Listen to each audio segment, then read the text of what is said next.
It's initializing. Oh, getting ready. So we've got some people online here. Rudy's here. Can everybody hear me? So hopefully you can hear me. Looks like we're recording. So we are now live at our Sales Confidence Masterclass. Hi, I'm Will Horton-Jones. I'm the new head of marketing here. I'm standing in for James temporarily, a very big pair of shoes to fill, so I won't attempt to try. And I'll just get straight into introducing Ellie, who is going to be taking this week's masterclass for us. So this week's masterclass will focus on building high-performance SDR function and how to get the most out of SDRs and the SDR and AE relationships. So we'll cover topics such as hiring and developing SDRs, understanding the data in a high-performance team, supporting SDR development, and more. Our performance expert delivering this session is Ellie Emerson. Ellie is a top-performing SDR leader who was voted the top SDR manager by the Sales Confidence community in 2022. Ellie currently heads up the sales development function at Fresh Relevance, a MarTech SaaS platform working with e-commerce brands to create a consistent, personalized buying journey across email, web, and SMS. With a former background in professional sport, Ellie spent several years traveling the world with the Women's Tennis Association before taking the leap into the SaaS world.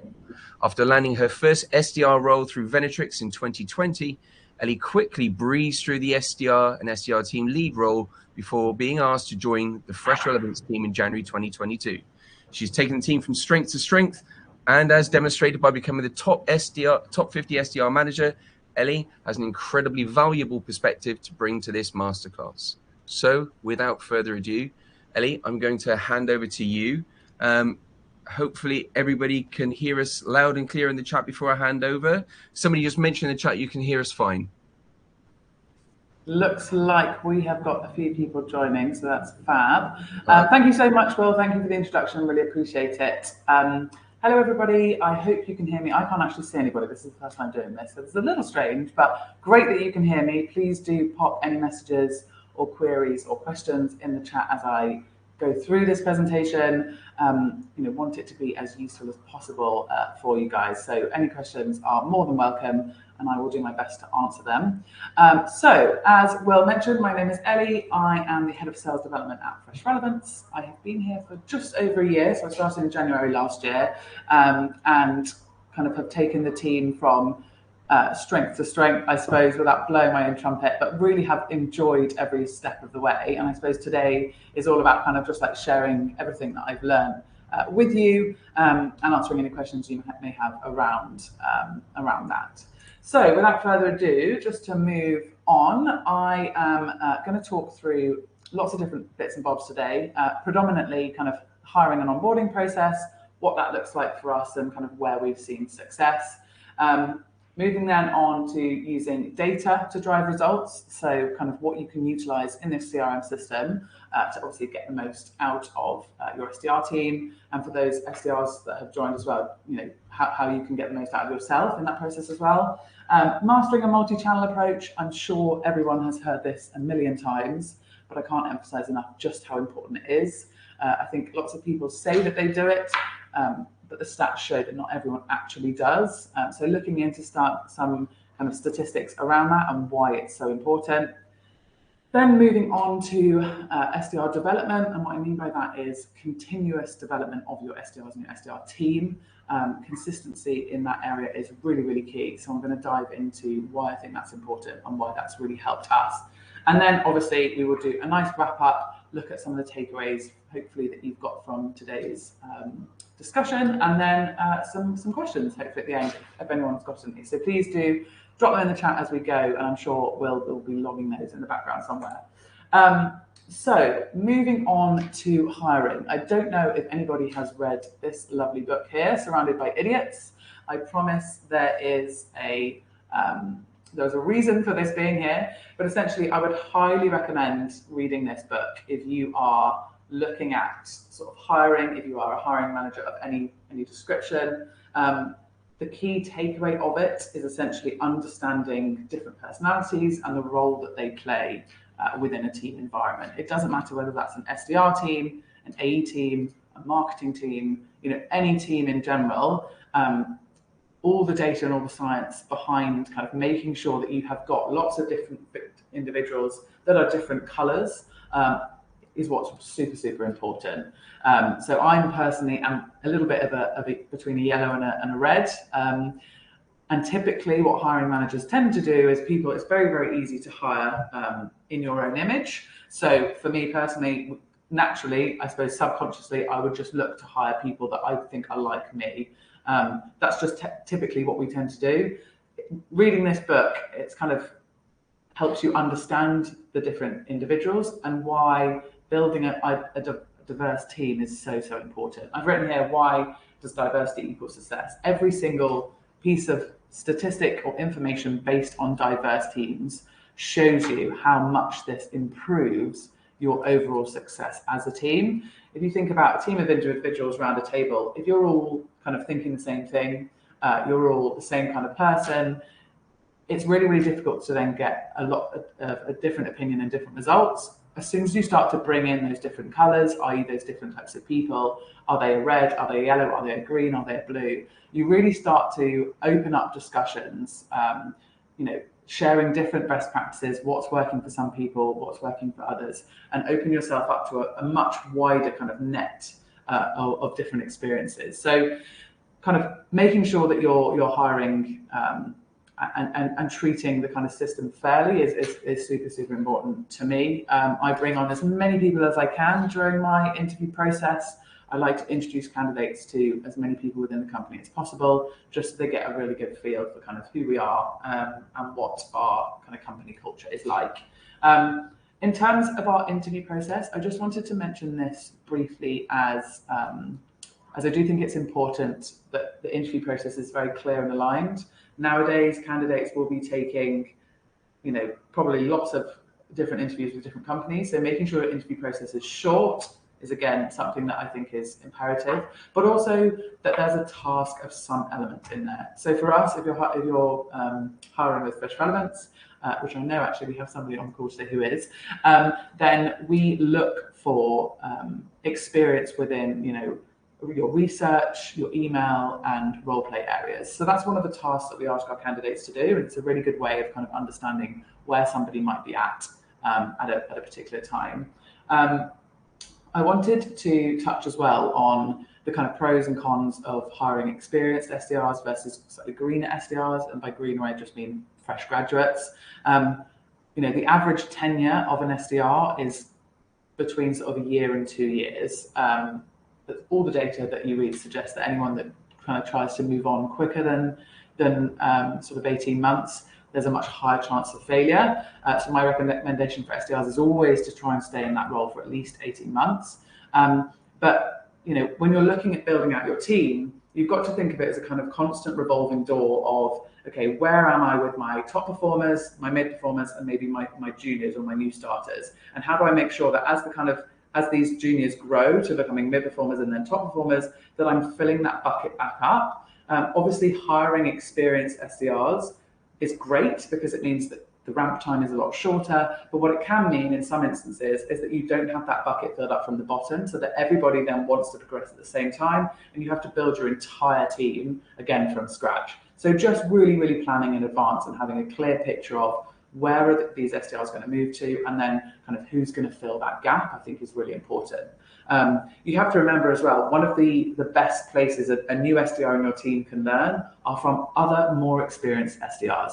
So it's really important to make sure that there are constantly going to be some experienced SDRs on your team to help feed down that knowledge and feed down those best practices. Obviously, I do everything in my power to do that as best as possible, but I am an SDR manager. I'm not on the front lines calling people every single day, emailing people every single day. And whilst I am all over everyone else's activity, there is nothing more powerful, I think, than learning from your peers. So something just to bear in mind. Moving on, I wanted to talk about onboarding. I just wanted to touch on this because I think having a really good, clear, defined onboarding process with kind of specific daily goals is really, really important.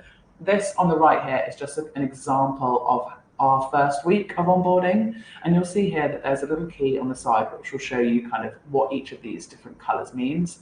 I don't expect you to read this and digest it all at the same time, but I just wanted to show you kind of how important it is to time kind of stamp or time manage different blocks throughout the day, and also set clear goals for your new starters about what you expect them to achieve on different days.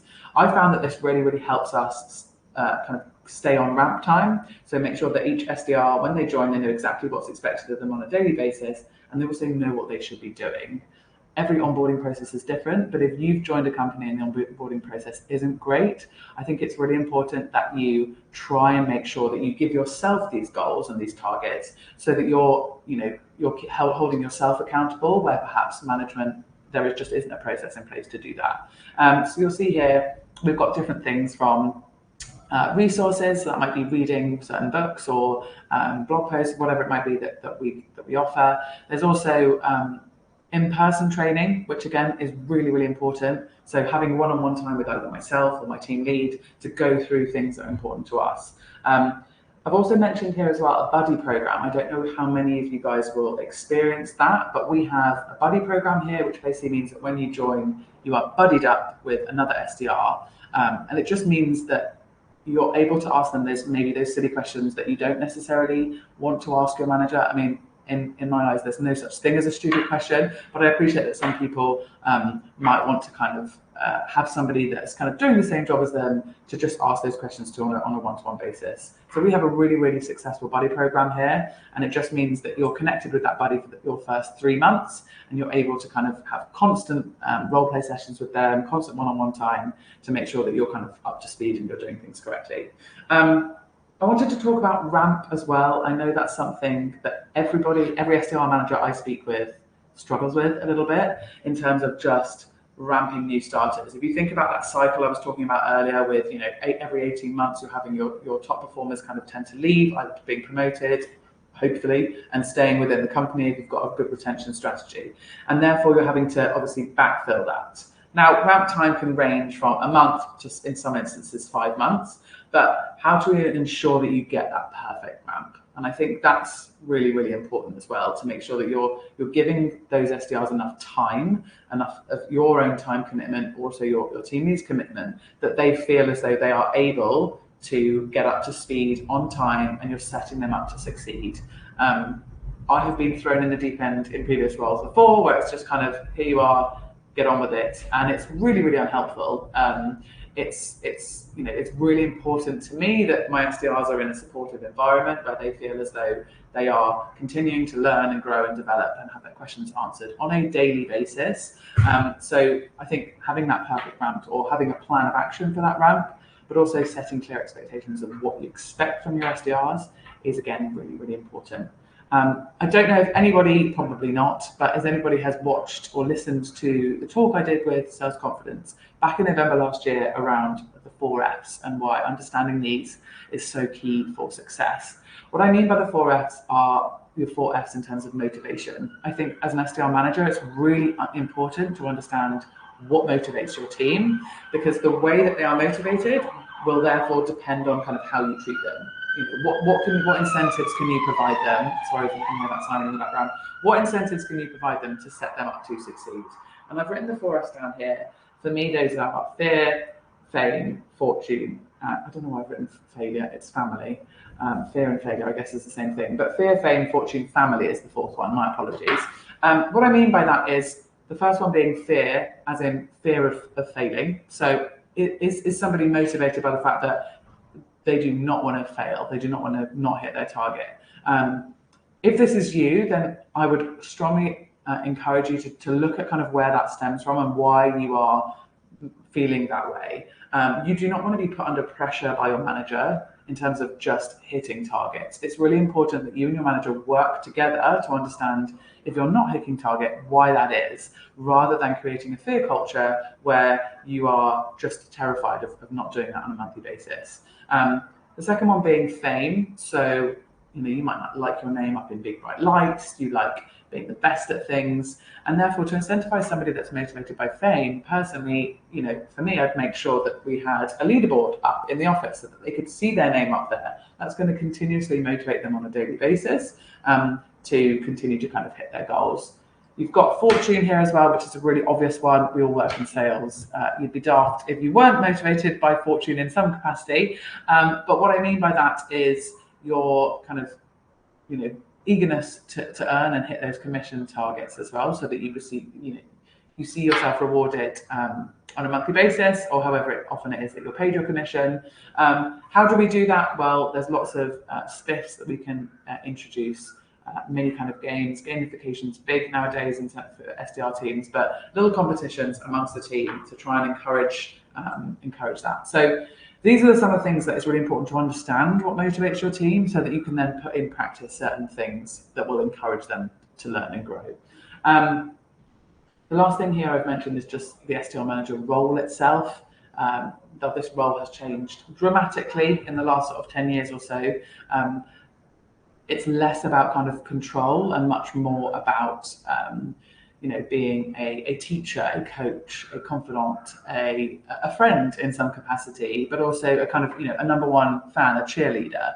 You're there to encourage your team and support them. It's not about controlling them and just kind of like ruling with an iron fist. It's more about how can I set you up to hit your goals? That's something I take huge pleasure out of doing, is especially taking somebody perhaps whose confidence might be in their boots, they're underperforming, and really working with them very, very closely to kind of pull them up into the bracket of kind of being a top performer or hitting that 100% target. Numerous experiences I've had in the last kind of year or so of taking a couple of individuals within my team that weren't necessarily performing, and then working with them very closely to identify what those gaps are before then filling those gaps and helping them to succeed. So that's a really, really important one, I think, as managers, that we need to take on that rather than kind of passing on, I don't know, the blame or the lack of targets to our team, but taking on that burden ourselves. Most likelihood is that you've been there as an SDR, so how do you then work with that individual to make sure that they're being set up to succeed? Moving on then, I wanted to just briefly share this slide with you. Feel free to take a picture of it or screenshot it or what have you if you think it's relevant. When we're talking about setting people up to succeed or helping them to kind of time block, lots of my SDRs in the past have struggled with, okay, Ellie, I've got 1 million people in my cadences, I've got so many steps overdue, I don't know where to spend my time. So I came up with this ideal working week, which for me is just a really kind of loose plan of action of roughly how your time should be split throughout the week and what I've seen success within my team from doing this. I'm sure you'll all agree when you start a task, it's really easy to just get head first into that task and forget about everything else. And before you know it, you spend 3 hours sending emails and you may have only sent 15. Not the best use of our time. So how can we make sure that we are time blocking to ensure that by the end of every block, we've completed something that's actionable, that's going to potentially produce results for us? And what I mean by that is if you get to the end of, I don't know, power hour on a Tuesday, you've got an hour of dialing, and hopefully by the end of that hour, you've got some connects, some warm leads, you may have booked a meeting, and you've gone through your dial list for that hour. Same again with your cadences here, going through those email steps, those LinkedIn steps. I'm going to set myself 2 hours to do it. Realistically, I could probably spend 5 hours doing it, but I want to move on to something else. I'm going to talk about multi-channel approach a little bit later, but it's really important that we're kind of, if you imagine you've got 5 different ponds, and one of them is a calling pond, one of them is a LinkedIn pond, another one's a direct mail pond, a voice note pond, a video pond. You get my drift. You need to spend time fishing in all the different ponds rather than just spending all your time in one pond, because you don't know what fish, i.e. what meetings, are in each of those ponds, and you don't know who you're going to get in contact with. So forgive my analogies, I do love them, but it's a really good way, I think, of visualizing what I mean by that and spreading yourself across those different accounts of different channels. Moving on, data-driven decision-making. You've probably heard this buzzword quite a lot, but I do think it's really, really important to be data-driven when you are leading an SDR team.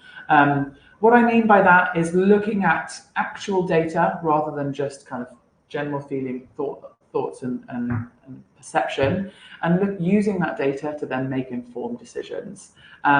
We want to use that data to understand individual strengths and weaknesses and then provide a solution for that individual. What do I mean by this? There's a lot of different metrics that we can look at. And every manager will probably pay more attention to some than others, depending on their own experience or depending on what works for them. For me, these are typically the metrics that I will look at on a daily basis with my team. So dials, very obvious one. We have a dial target here. But for me, connects are much more important than dials. Now, some would argue you need the dials to make the connects. Of course you do. Typically, we probably see a 10% connection rate, which means, if you're dialing 100 people, you're only going to connect with 10. So getting that dial number up as high as possible is going to increase your connection rate, which in turn is going to increase your conversion rate. And as individual contributors, if you guys look at your connection rates and look at the correlation with meetings that you've booked, I'm sure you will find that the more connections that you have made, the more meetings, obviously, you have booked. So it's really, really important to stay on top of that, map it month by month, quarter by quarter, and see the trends that are appearing there. We had our QBRs, our quarterly business reviews, yesterday, and it was really interesting across the team. Every single individual, if their connection rate had gone up, their meetings went up. If the connection rate had gone down, their meetings had gone down. And how do we rectify that? We look at the actual dials that they have done. So everybody whose dials went up, their connection rate went up, their meetings went up. Everybody whose dials went down, their connections went down, their meetings went down. So it's just something to be mindful of, just purely when we're talking about the phone channel. Another one, obviously, emails sent. Now, this is a really obvious one, but it's really, really important. I'm not going to lecture you about how to write an email. I know we're probably all very much there, but there is a lot. There's so many stats when it comes to how to break through the noise on email. Typically you want to be sending an email that's short, it's mobile optimized, really simple, descriptive, not deceptive subject line. So the more boring, the better. 2 words is typically what I see succeed. And then, you've got to think to keep this short and snappy. Okay, so what's my compelling event? What's my reason for reaching out to this person? I want to keep it really, really hyper-personalized or relevant. Okay, then what's my power statement? What's the thing I want to get across? And then what question can I ask around that? Then you want to add in your value prop and your call to action. It's a simple get in, get out. Keep it very short and sweet, relevant, to the point. There's no point putting personalization in there if it's about their dog that you've seen on LinkedIn, because that's nothing to do with the solution that you're selling. You want to be super, super relevant to what it is that they are looking at. So that for me is another one. Looking at emails sent, if you look at the data, Salesloft is who we use, so that's my data partner. But if you look at the data, typically you should be adding sort of 20 people to a cadence a day. Don't add 100 people on day one, because that'll damage your reply rate. So adding 20 people on day one, 20 people on day 2, etc., etc. And then you can keep on top of those email personalizations, and you can make sure that you're sending 20 super relevant, personalized emails per day, but also you're not going to get blocked by those spam filters. So that's another one to look at. Obviously, meetings booked, we've all got individual targets. It's really important, obviously, that you're looking at the correlation as an SDR manager between, what's impacting that, and then meetings accepted, which for us is just meetings that have been accepted by the BDM. I talk here as well about top performers versus underperformers. I briefly touched on that, but it's really important to identify what is, why are your top performers your top performers? Obviously, some of it is going to be, it's just down to them and their personality, but, really have a look and dig into what are they doing and what are they doing differently from the rest of your team? Have you looked at what their activity to meeting ratio is? How many activities are they doing versus how many meetings they're booking? And then setting your other team members a goal to try and get that activity to meeting ratio down. Your top performers are one of your best assets by kind of making sure that they are kind of sharing those best practices with the rest of the team, so that you can try and bring your other team members up to that stage. Identifying trends with connection and conversion rates I've spoken about. I've spoken about activity to meeting ratio. I think this is a really, really important one.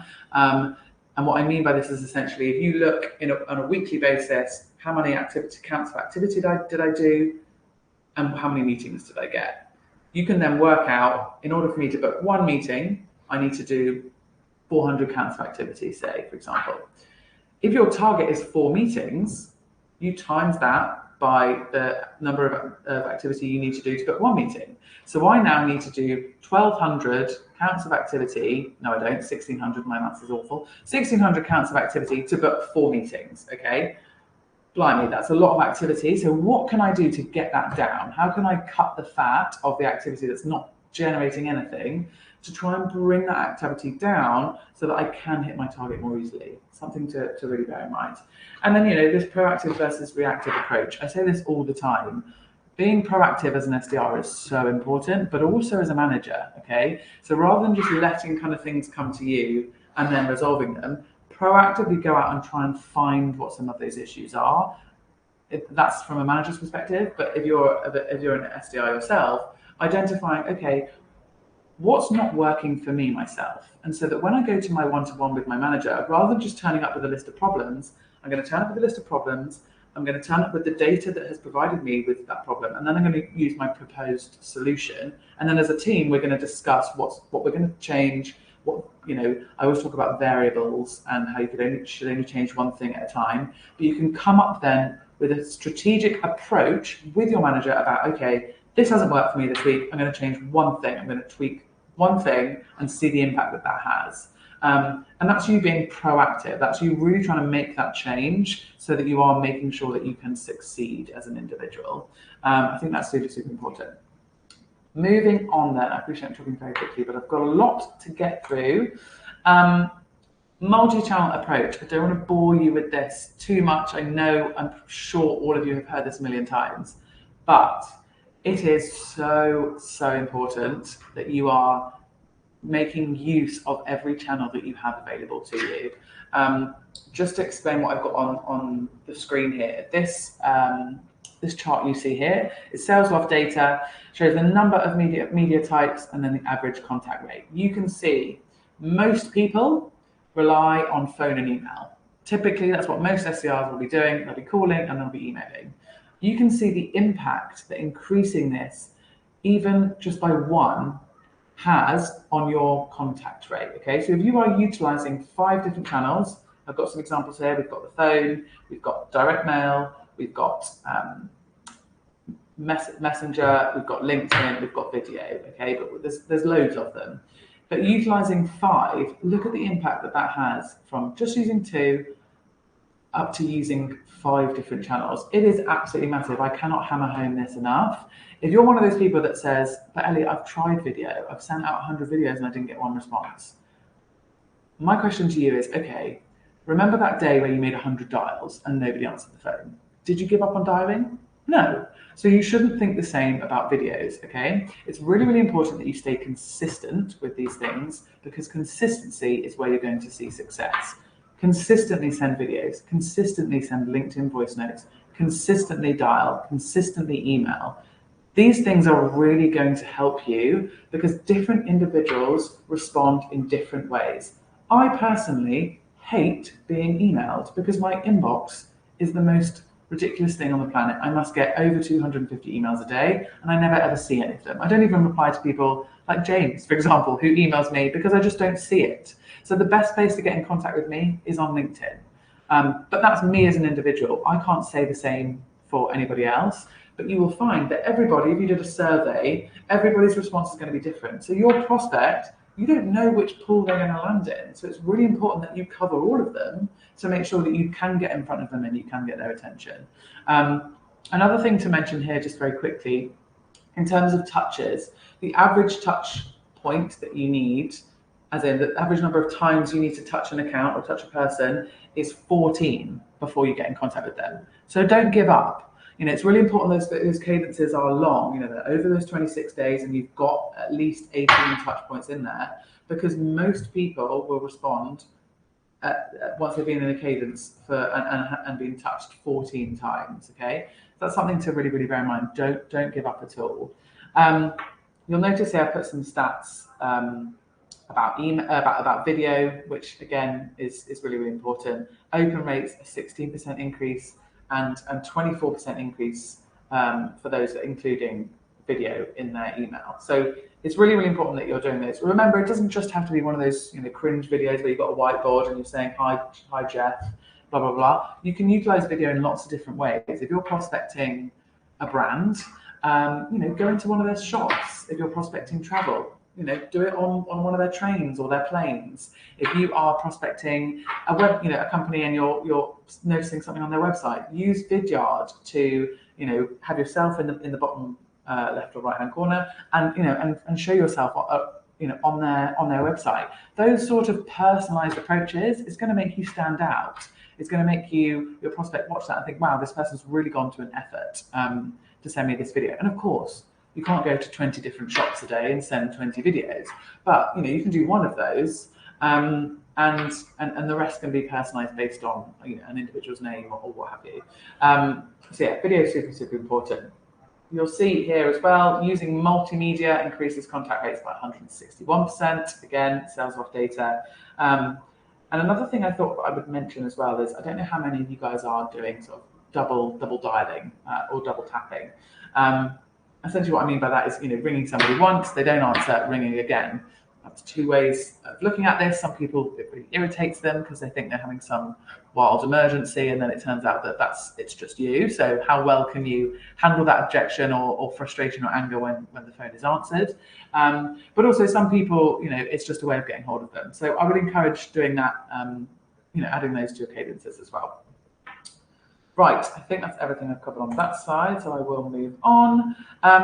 Facilitating continuous improvement. This is a really big passion project of mine. What I mean by that is essentially just continued ongoing coaching and enablement for your SDRs and your SDR team in general. What that's going to mean is it's going to mean that you've got a team of much more motivated SDRs. They don't feel like you've just lobbed them in the deep end and left them to kind of get on with it, but you are constantly working with them to continue to coach and develop them. A nice visual I like to use with my team about this is, imagine you are an axe man in the middle of the woods. I give you an axe and you are sent off to chop down a load of trees. If you continue through the forest chopping down trees, i.e. booking meetings, you will get to a point where you can no longer chop down any more trees or book any more meetings because your axe is completely blunt.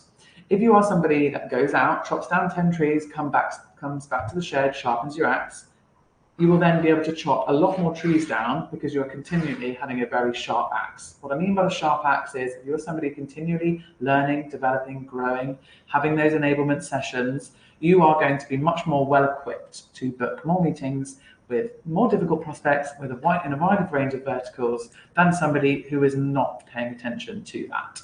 So this comes in lots of different forms. It could be ongoing kind of enablement, team enablement. So I've written here, personally, we have weekly team sessions, call reviews every single Tuesday. We do role play sessions. We do whiteboard sessions. That can be anything from, Ellie, I really want to know how to question into KPIs when I'm talking to this particular prospect. So we did a whole whiteboard session on the talk track around questioning around KPIs. Anything, it could be anything that comes up really within your team. I would recommend having like a Google Sheets and getting people to request certain sessions in there so that you can plan those in advance.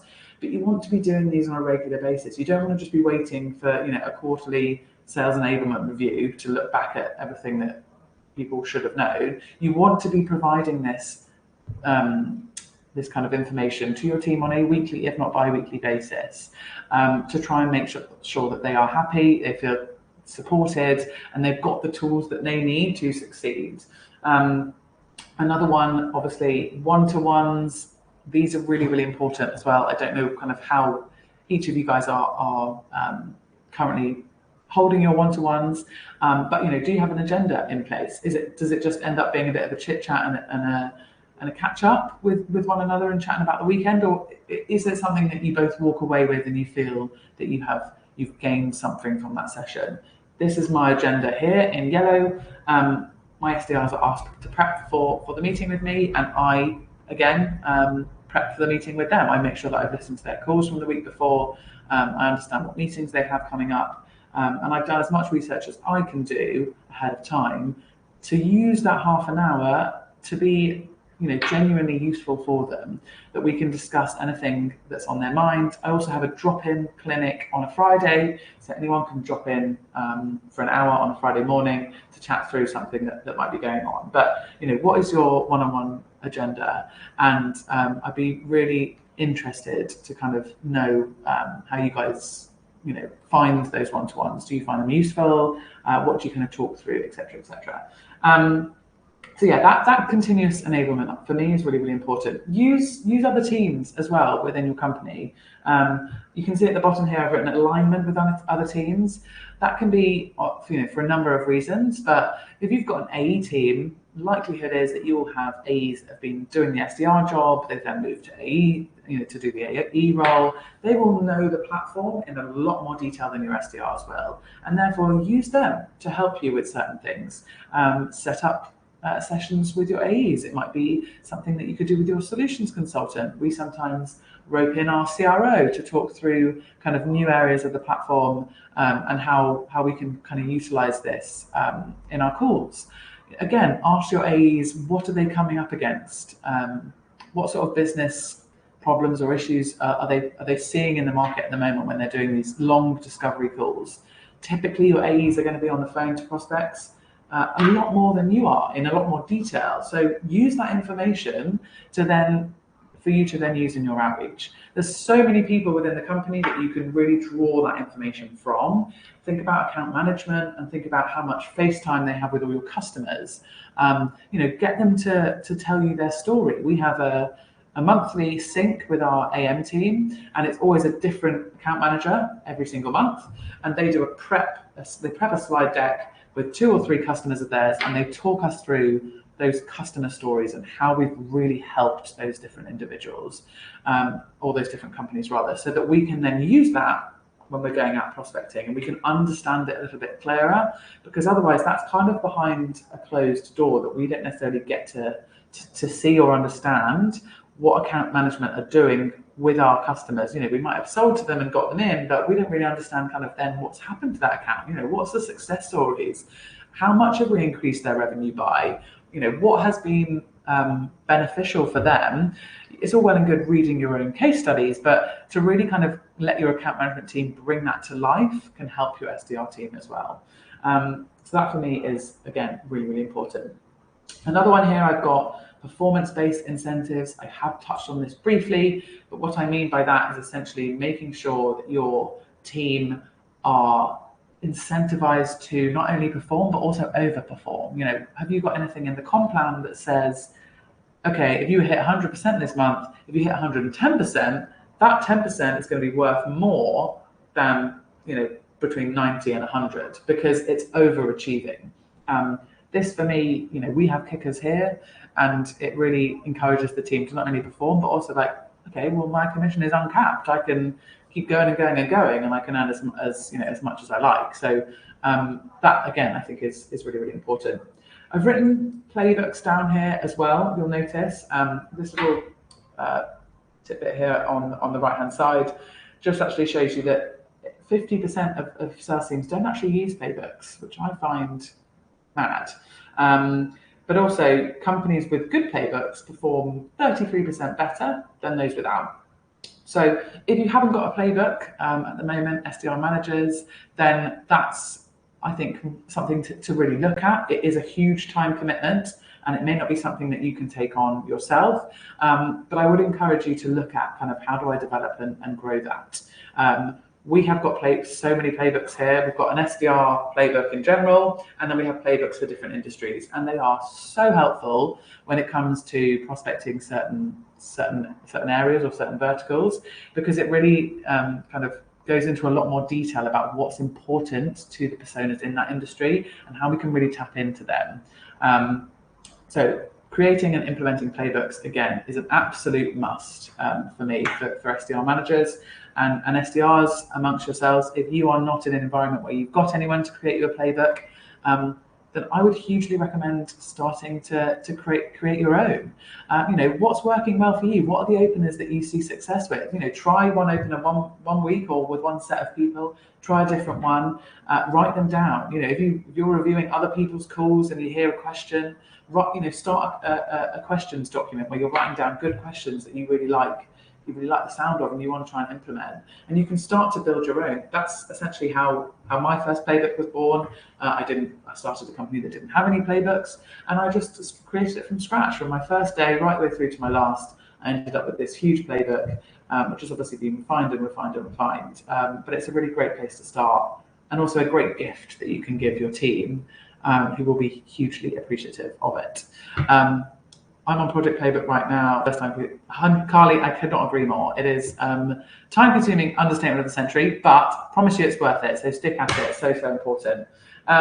Right, I have touched on alignment. I can't really say enough how important that is. I think marketing in particular, if you've got a really good kind of flow between your marketing and your sales teams, and there's that open-ended dialogue there, that's just going to help you even more. Ultimately, marketing play a huge role in obviously the inbound side of things and the business. So make sure that you're in an environment where you can share some ideas and you can provide feedback, whether that's on events process or just kind of in general what you're seeing from your team. So can't reiterate that enough.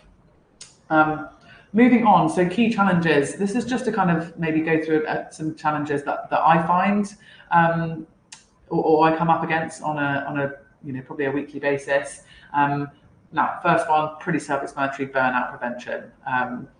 I like to work in kind of mini sprints within my team. So typically, as we're approaching the end of a quarter, we might be very, very close to target. There's been this last year, as I'm sure you all will resonate with me, has been a real challenge. I think I read the Pavilion report the other day that suggested 75% of SDR teams last year didn't actually hit target. So yeah, if you did, then kudos to you.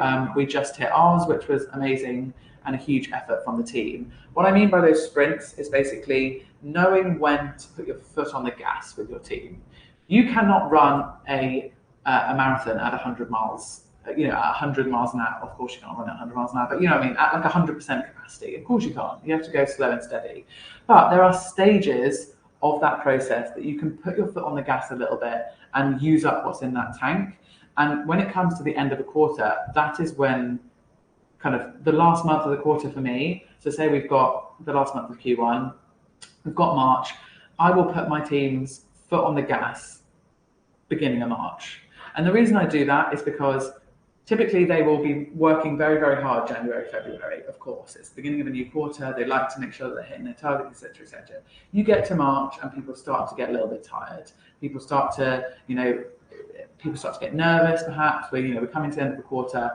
So kind of trying to create that camaraderie amongst the team, that keeping morale high, whether that's playing silly games like cold calling day bingo or and that's literally a case of having a sheet of paper and you can have a column that says, where did you get my number? And as soon as somebody comes across that objection, they cross it out. Now, those little things like that, it just keeps the team going. They're doing this on a weekly basis. They're getting a little bit bored of doing the same thing. How can we just pat and interrupt, change things up, make things a bit more exciting?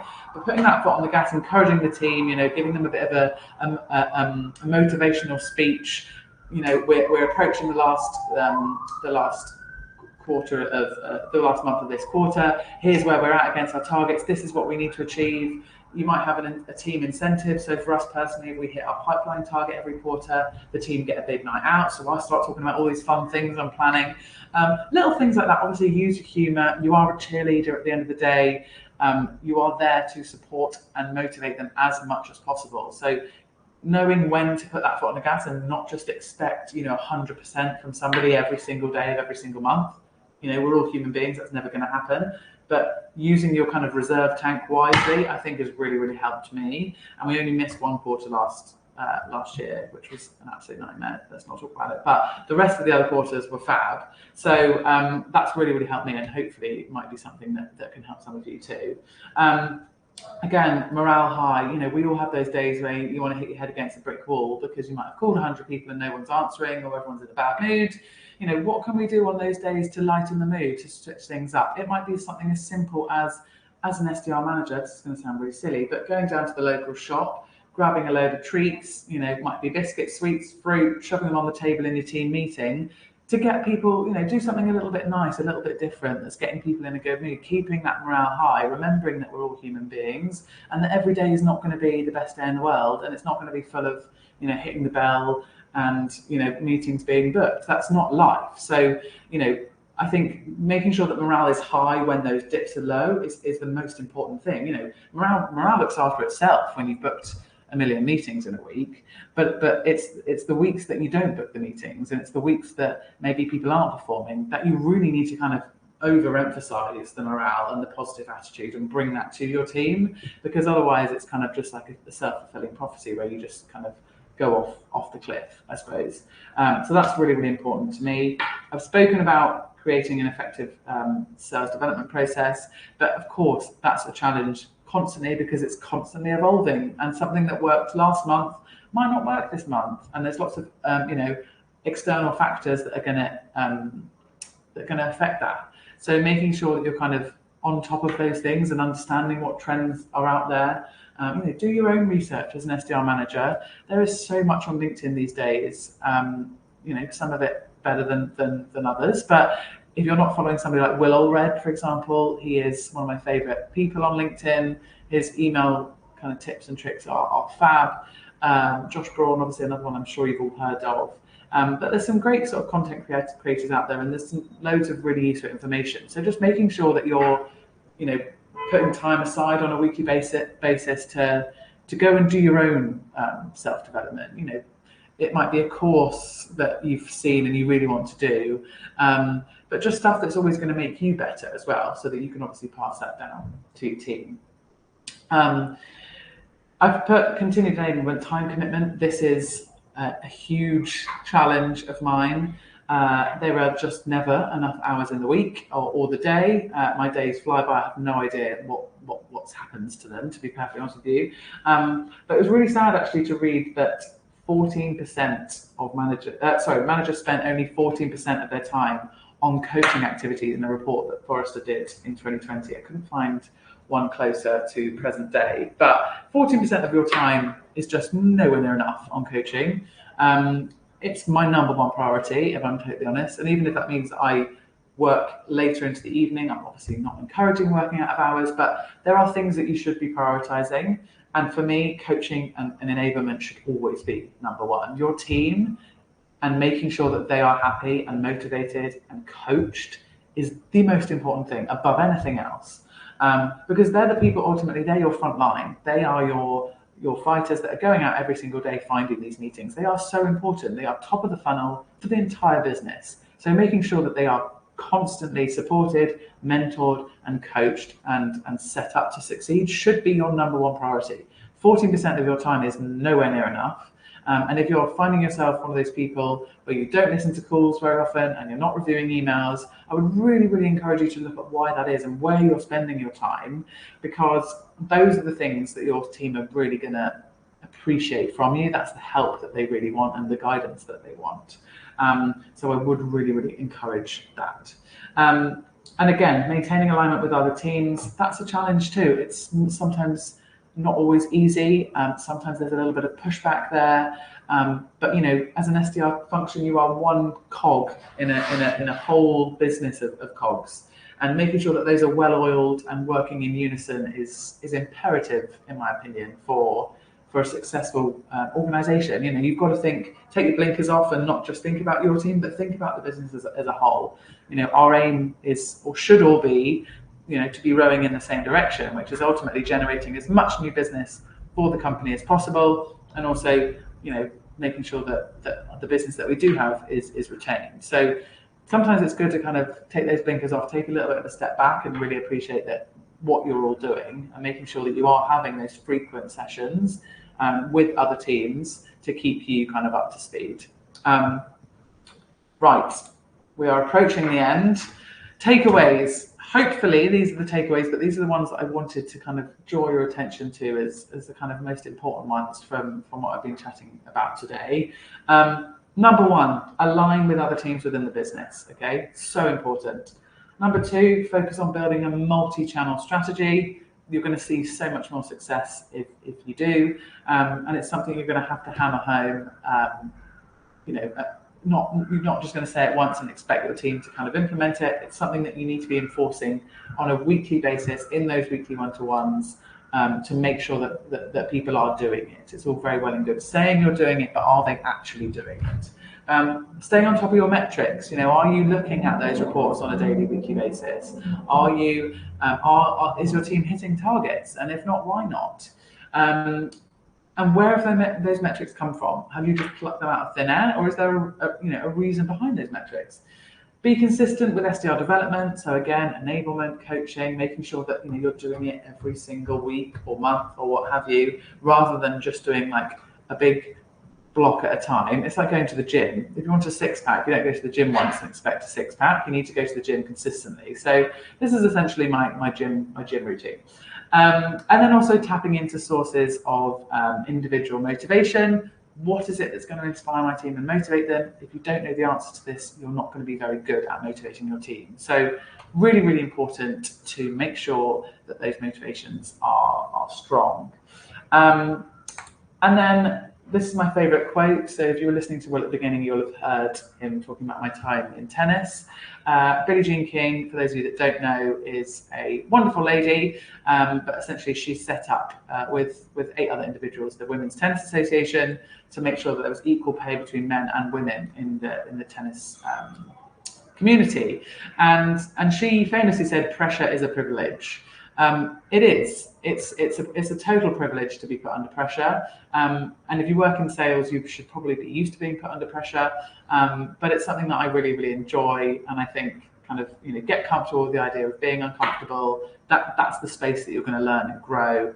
And remember kind of the reason, I suppose, as to why you're doing it all. So that being said, any questions? I know we've had a few, so I don't know, Will, how potentially we want to work this.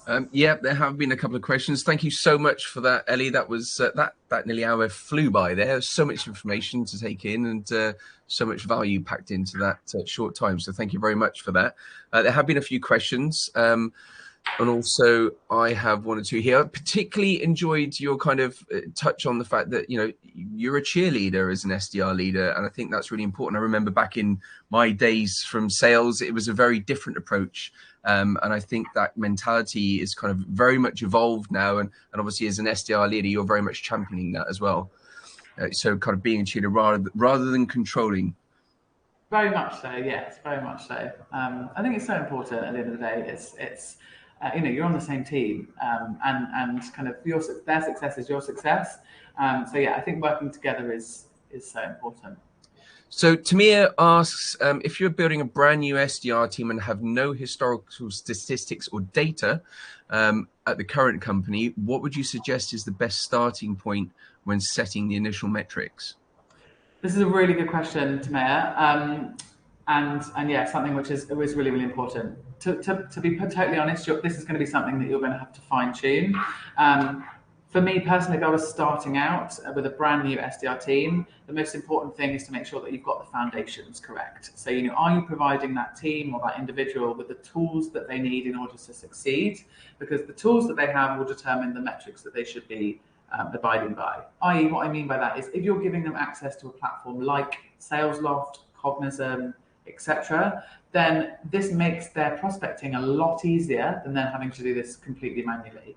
So if that's the case, you can afford to say to them, look, I would start with probably something like 300 counts of activity a week and adding 20 people into cadences a day.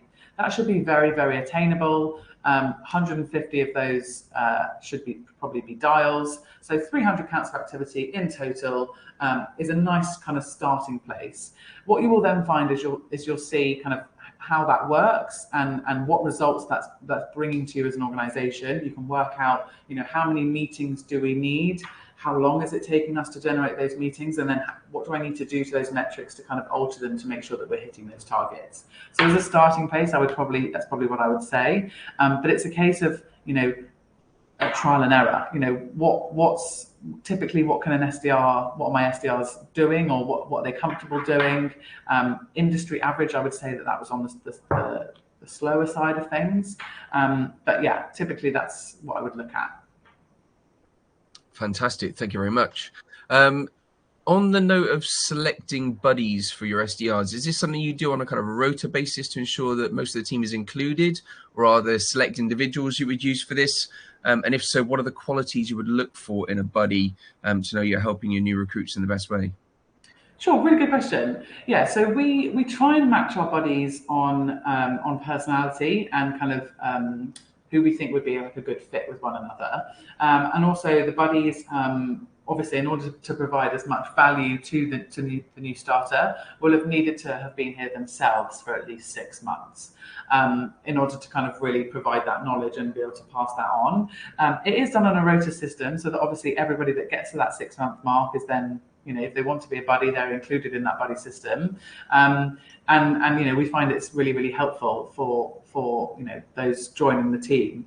So yeah, we try and match on a personality level, but ultimately, you know, when we interview for a cultural fit. So, you know, we expect everyone to get on with everybody. But yeah, we want it to be useful for those that join. So try to include everyone in that process that wants to be included. Great, thanks very much.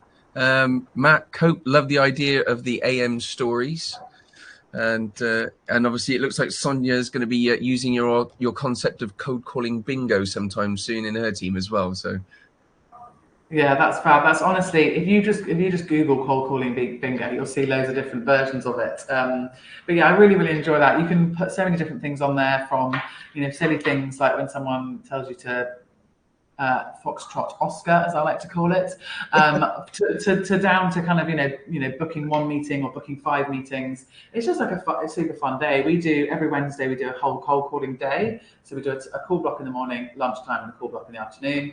And it's really fun to kind of match up at the end of the day, kind of how people have done on the bingo. And then I've got like a list of prizes. And I tend to do numbers, kind of, I put like 1 to 50 and little pieces of paper, put them in a bucket, and then people pluck the number, and the number correlates to a prize. So it's, you know, it's a silly game, but it's fun. Sounds like great fun, yeah. And I'm sure everyone will enjoy it and certainly get something from it as well at the same time. Brilliant. Okay, I think that just about wraps up questions, unless anyone else has anything else they'd like to ask. You've got a couple more seconds in the chat, or a minute or two in the chat if you like. If not, otherwise, I'd like to say thank you so much, Ellie. It's been a great session, really informative. I hope everyone's got some value from this.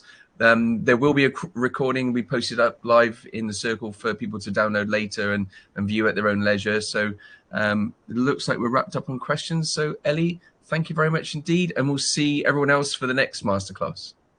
Perfect. Thanks so much, Will. Enjoy your day, everyone. Bye-bye.